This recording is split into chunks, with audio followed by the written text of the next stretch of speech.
Welcome to Unity Talks, where the hiring experts of Dallas-based recruiting firm Unity Search engage in lively discussion with successful business leaders to dissect their careers and how they got to where they are today, the obstacles overcome to reach their success, and steps they've taken to stay at the top of their respective fields. So listen in as we provide you with the thought-provoking conversation and ideas that keep industries moving forward. Welcome to the Unity Talks podcast. I'm your host, David Cathey, and we have a special guest with us today. We've got another really fun one for you. She has a very unique background, as I found out, and I think she has a tremendous amount of knowledge that she is going to share with us today, both for people who are trying to find their career path and for other leaders.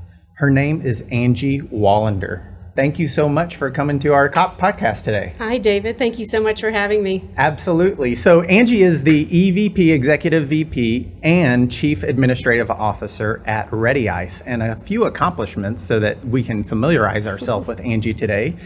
22 years at Dr. Pepper Snapple Group. And I thought about listing out all the jobs you've had at Dr. Pepper Snapple Group, and I think that would take the entire allotted time for this podcast. You were everywhere over there in 22 years. It was a busy time. Yeah, well, it was awesome to read all of the accomplishments and the number of groups that you led, as well as running the South American Shared Business Center. That's really cool. Now, at Reddy Ice, she is responsible for HR, payroll, benefits, talent acquisition, training, legal, safety, and risk. So it's almost too many to list under your responsibility.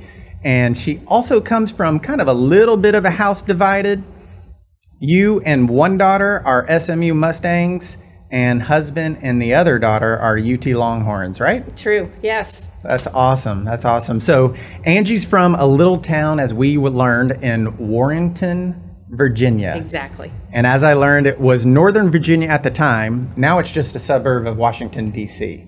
And you called it horse country. Yes. Which I had never heard of before. Oh, you've got to go visit. It's a very rural area. When I grew up, it was a very rural town of about 4,500 people. And it was all horse farms, and most people rode horses or ponies, fox hunted, steeplechase. So it's still active in that area, but it's grown a lot. Yeah.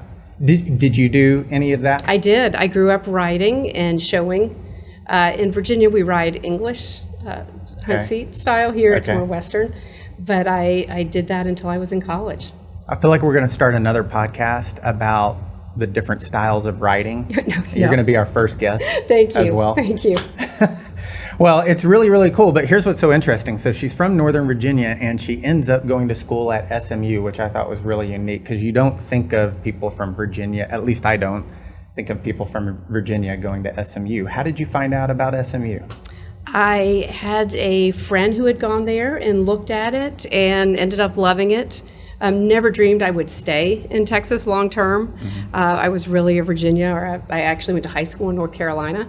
So I thought I would always go back to Virginia or Carolina, but Texas got a hold of me, and I met my husband and never left. Yeah, he wasn't going to let you leave the state of Texas, right? That's right. Usually people try to get here as fast as they can. Yes. You know? So you were a communications major? Yes. And you were an advertising major? I was, yes. And now you've ended up being the Chief Administrative Officer at Reddy Ice. So I've got to imagine, when you're a little girl growing up in Northern Virginia, horse country, as we learned, this wasn't part of the plan. You weren't planning on being a Chief Administrative Officer. You probably didn't know what that was. I didn't until recently. Yeah. Actually. Okay. I had no idea what I wanted to do when I grew up. When I was a young girl, I knew I wanted to get my education, and I wanted to go into a business where I could learn and grow, but I really didn't know what that was.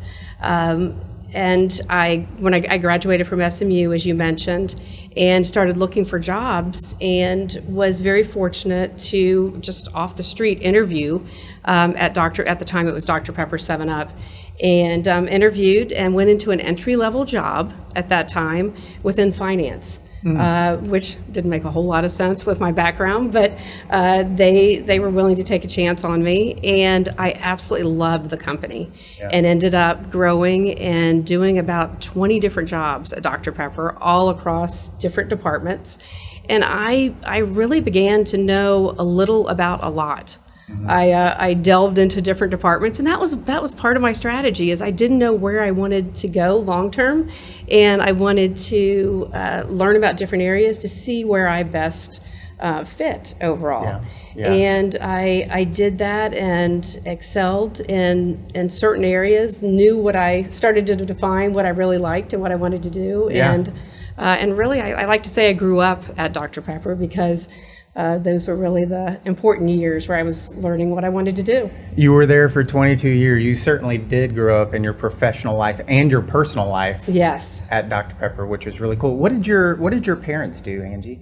My father was an engineer. Okay. And had a contracting firm. So that engineering was not something I was going to pursue at that time. And my mother was a homemaker. Okay, very good. Yeah, contracting firm in D.C. Go figure. Northern Virginia. Northern Virginia, D.C. Yes. I mean, there's a lot of them out there. There so are. I'm sure competition is fierce. So here's what's so interesting. Well, one, you said that you knew a little about a lot. So it's that saying, right? A jack of all trades, master of none. Yes. I feel like that a lot. In fact, I reference that all the time. You were a communications major. Tell me how important communications has been in your career, both as an employee and as a leader leading teams. It is one of the most important things across the board in everything that I've done personally and professionally. And it's one of the most important things I tell people coming into the business world is you have to be a good communicator. And I had the basis of it with my major overall, but I think not until I got into the business world did I really understand what that meant and the importance of setting clear direction, ensuring that what I was communicating was clear to the recipient of that communication, and verbal and written communication. I was watching a video this morning when people were walking into the office. They were all wondering what I was watching. It was a video by Brian Tracy, and it was about how listening is the most important part of communicating. Yes. And which is so, it just doesn't seem right? Communicating, you feel like you should be talking. Right. And listening would you agree with the importance of listening? Yes, listening is so key, and it's so hard and I have people who have provided different tips to being a better listener overall, but I think the more you can listen, the better you will be with really understanding what's expected, showing other people that you care about what they're saying, and really gathering your thoughts before you jump to speak. I think it's really hard to do it, as you said, especially now with our devices and our iPhones. And then you have, each year that goes by, a younger generation enters the workforce, and they've not known life without an iPhone. And so listening for them when they're talking to mom and dad or their friends, it's doing it with their head down. Right. True. And working on something. And then they get into the workforce, and for some people that's a big turnoff, and that can be, offensive is not the right word, but it's like, gosh, they're not even paying attention and listening to. With communications being so important in people's career, how do you coach people to work on better listening skills? How do you communicate to them and set them aside to have them work on that? We've had a lot of discussions because we do hire a lot of younger people that are, as they're coming into the work world now, don't have the same priorities that we may have had because they have other distractions. And one of the biggest things we like to share is to be present. Be present in everything that you're doing. If it's going to lunch and meeting with your friends, be present with that. And at work, be present, because it is not unusual to have staff consistently on their phones or on other forms of communication in the office.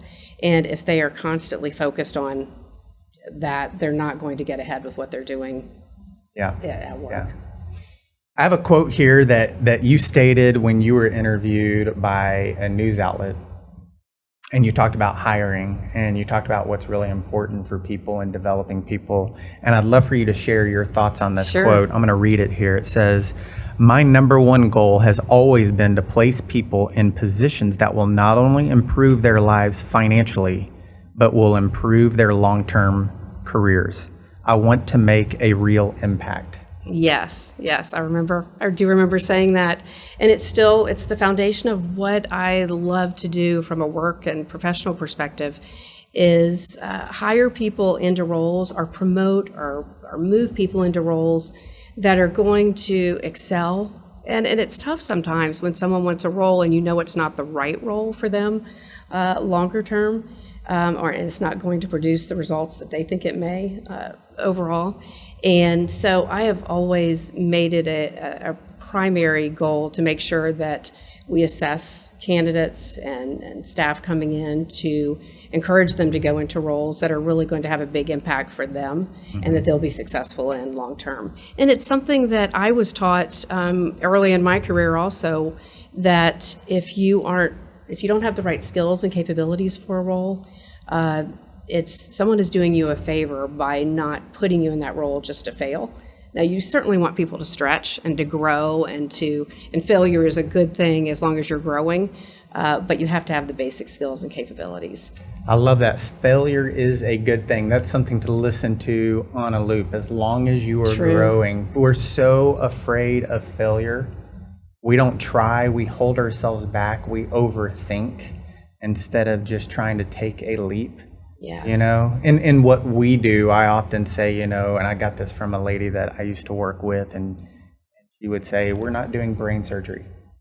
We're trying to help people's careers, and we're trying to develop relationships with clients. Yes. And so don't be afraid. They put their pants on just like we put our pants on. And that's really true. And you really have to take that to heart, because it's, calling on companies to try to earn their business. There's a lot of failure and fear in that, but that can be good as long as you have the right intentions. Exactly. Completely agree. And we have the same discussions around our executive table where we get stressed or really a lot of tension about a certain problem or an issue that we're working with. And we have an ice cube that we throw on the table and we say, guys, we're really just freezing water here. Let's not make it more complicated than it needs to be. And because if you break things down into simple pieces, each individual piece is not complicated or tough. Sometimes it can feel overwhelming when you put everything together, but by breaking things down and making sure that you take the risk where you can take the risk, and if you're doing that, then we're constantly growing and pushing things. We just hired 2 new people, and we hired a few new people in our office from the growth recently, and I specifically told 2 of them, keep your job simple. There's no reason to overcomplicate it. Humans do a great job of overcomplicating things. And right now, it's your second week. It's so simple. Just try to learn to connect with people. That's all we want you to do, is find out how to connect with them. That's great you gave them that advice, because I think so often new people coming in want to impress and want to be the overachiever, to go above and beyond, to show that they're doing more. So to give them that acceptance that they can just take their time, I think it's great advice. You have a couple of things when we were chatting yesterday that you wrote, and I was just furiously writing down some stuff because you've talked about hiring new hires and what to do with the younger generation and what you look for. And you said you really look for a willingness to try new things, because that's the only way you're going to find out what you really like. Right. And that's what you did when you were at Dr. Pepper. You had 20 plus positions in 22 years there. Right. You tried new things, and I'm sure through that there were some things you did that probably weren't the greatest job for you, but you did it. You needed to find out. And then there were other things you did that you found out, I'm tailor-made for this, which probably set you up for the job you have now at Reddy Ice. It did. It allowed me to learn, like I said, a lot of different things, some of which I loved, and some that I didn't like as much, but I loved the learning part of it.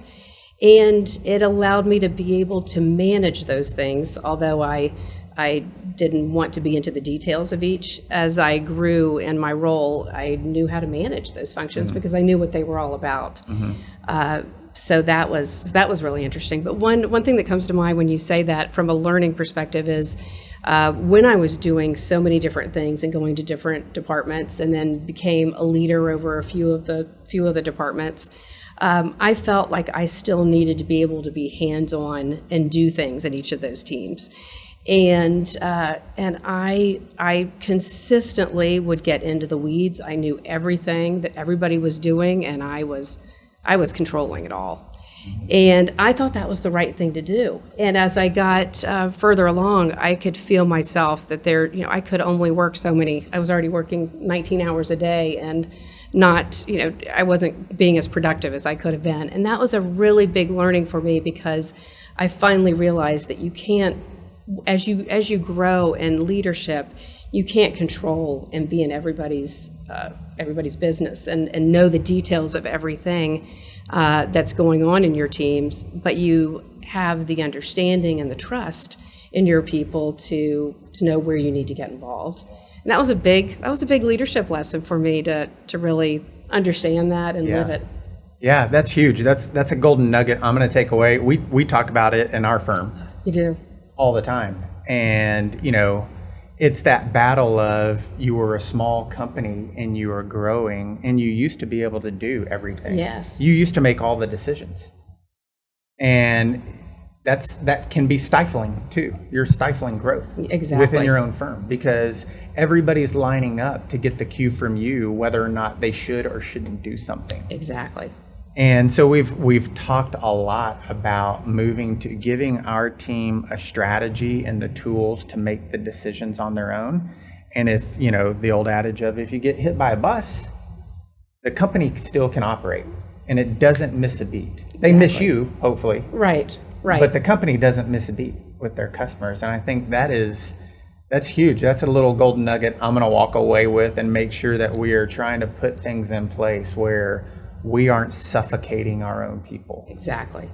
I love that. Agree. And helping people to grow and develop in their roles and trusting them. Mm-hmm. And if we are practicing what we preach with failure is okay and take a risk, then it's encouraging that, which is sometimes hard to let go of that, but it's the right thing to do. Absolutely. You also talked about volunteering for jobs. Yes. You want to see people who just step up, and whether it's known, does anybody volunteer for this, or they just come and knock on your door and say, hey, I want in on this. I love both. I love the people that come forward and say, hey, I heard that you all have this big project coming up, and I'd like to get involved with that because I want to learn or grow in that.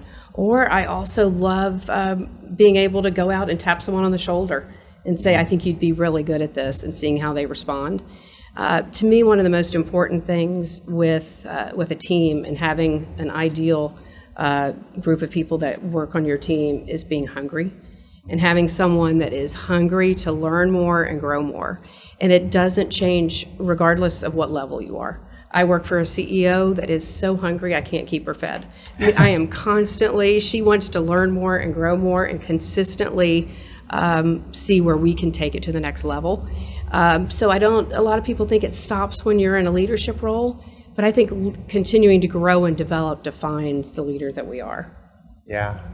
So if we have new people young in their career who are interviewing for a job and they're looking to blaze a career path, what do you look for that's not on their resume? Because hunger's not on their resume. I know. It is to a degree that you can see maybe their career progression up to date. Maybe they have 5 years of experience and they've been promoted once or something. Mm-hmm. So when you're interfacing with someone in an interview, what is not on the resume that says, I'm hungry? To me, it's how they respond in their desire to learn and grow, and examples that they may give of things that they want to do and additional areas they are doing to develop themselves. I also look if someone is humble and authentic. It's hard when someone is highly arrogant and knows everything to coach them and develop them. So I tend to look for people that are confident, but are humble and authentic in what they are. And then someone that's smart. And I don't mean that by having a 4.0 or going to an Ivy League school. Someone that has the emotional intelligence to know how to operate and know how to act in different settings, and know where they should move in and insert themselves in different projects or initiatives, and where it may not make sense. They know enough about what they are doing and how they operate. I also really look for someone that has a dedication and passion for what they're doing. I want to work for people that love to work. And I am a bit unusual. I am a workaholic, and I'm I admit it. I balance my family and my career well, I believe, but I love my work, and I get a lot of excitement and fulfillment by the projects, and I love the companies I've worked for, and I'm grateful for the opportunity to work for such great companies. But I want to, similar to something you mentioned at the beginning, I want to make a difference, and I strive to do that, and I want people beside me that want to do that. If they don't have a passion for what they're doing, and it's not their priority to be there and to work. And I'm not saying that work comes above family and God and anything else. It doesn't. But I want people that have that same passion to work and make a difference. Yeah. It's hard to read sometimes in interviews, and I've made a lot of mistakes. And I've made a lot of great calls also. But I think I've gotten better about being able to read it in people and how authentic they are, how they operate, what they express in terms of their experiences. Yeah. Overall. Yeah. I would say that I'd fit in that camp. My wife would definitely say that I fit in the camp of probably being a little bit of a workaholic. And I mean that in a very positive way. It's been in a productive way. She doesn't mean it in a positive way. I think it is a positive way, and it's hard to balance because I'm one of those people that you can get really sucked in. Yes. And the rest of the world just melts away. And I'm so attuned to what I need to accomplish that nothing else is happening in my world. And then it's like, oh my gosh, we got to get out of here. We got to go do something with the kids or something like that. But I think you hit on a couple of little things that are really important. You hit on hunger and work ethic and an eagerness to learn. And I'm sure these are all things that you learn as your career progressed, because a lot of people think that I'm here and I'm going to be here and it's a straight line. Yes. And it's really one of these really squiggly lines that go all over the place. And so I'm sure you faced a challenge in your career where you had to figure out at a fork in the road what direction you were going to go. I did.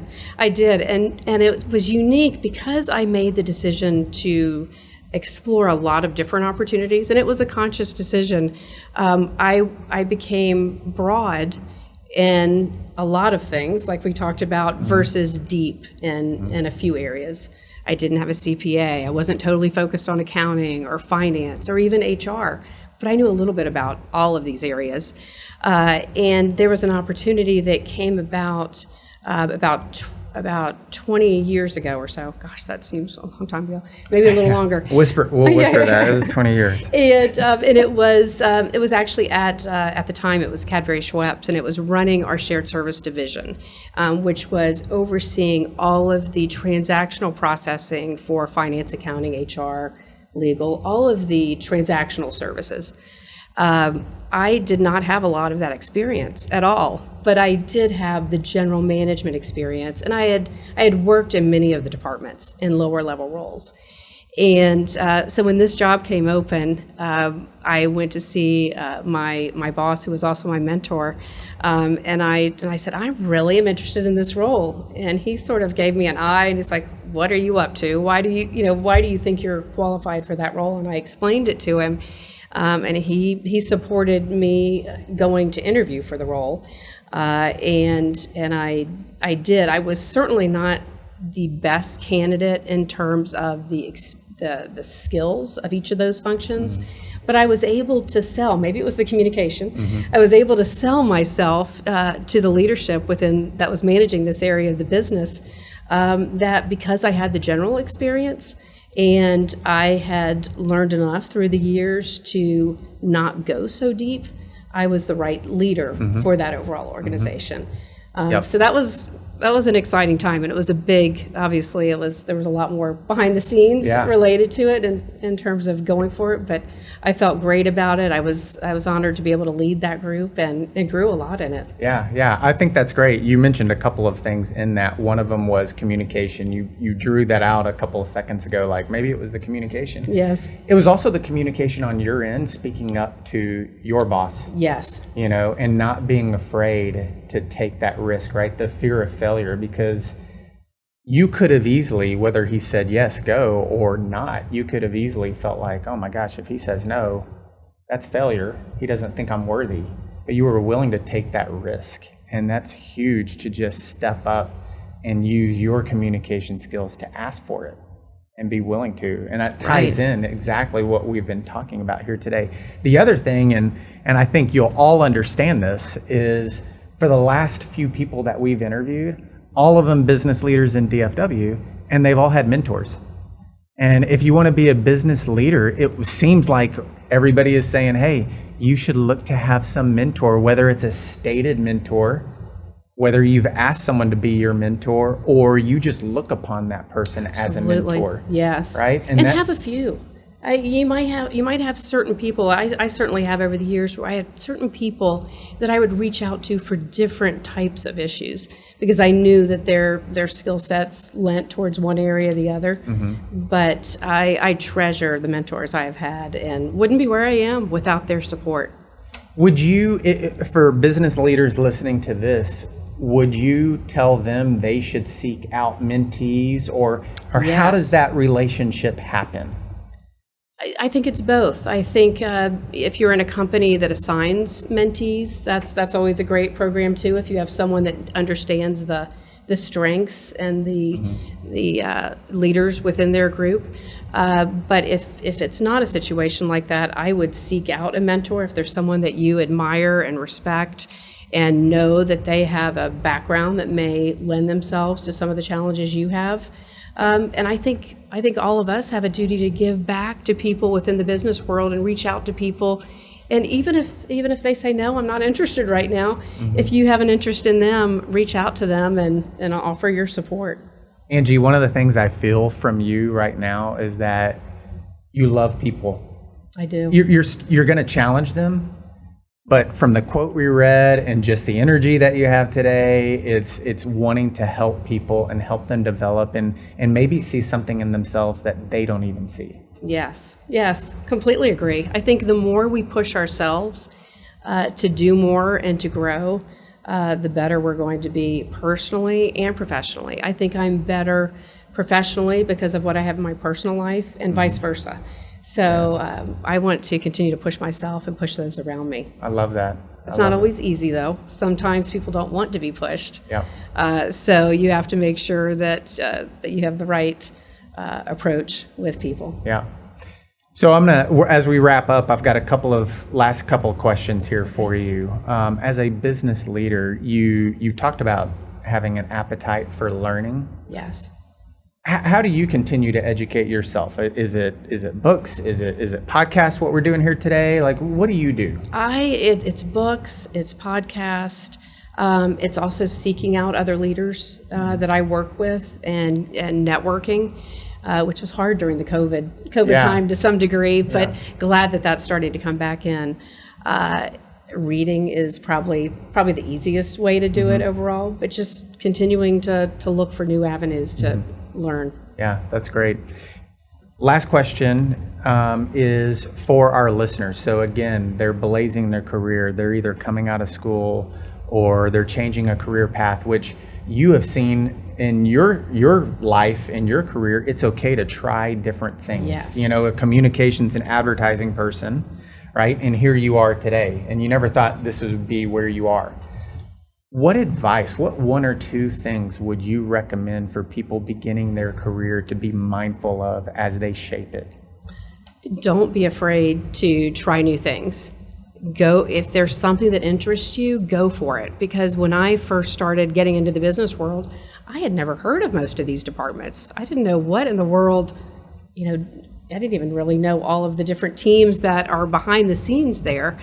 What is a safety and risk team? We never talked about that in school. Or, there's a whole team that just does training. So as you start to get in, I really encourage people to do your research, learn about all of the different functions, either within a company or just in general industries, and go out there and try things.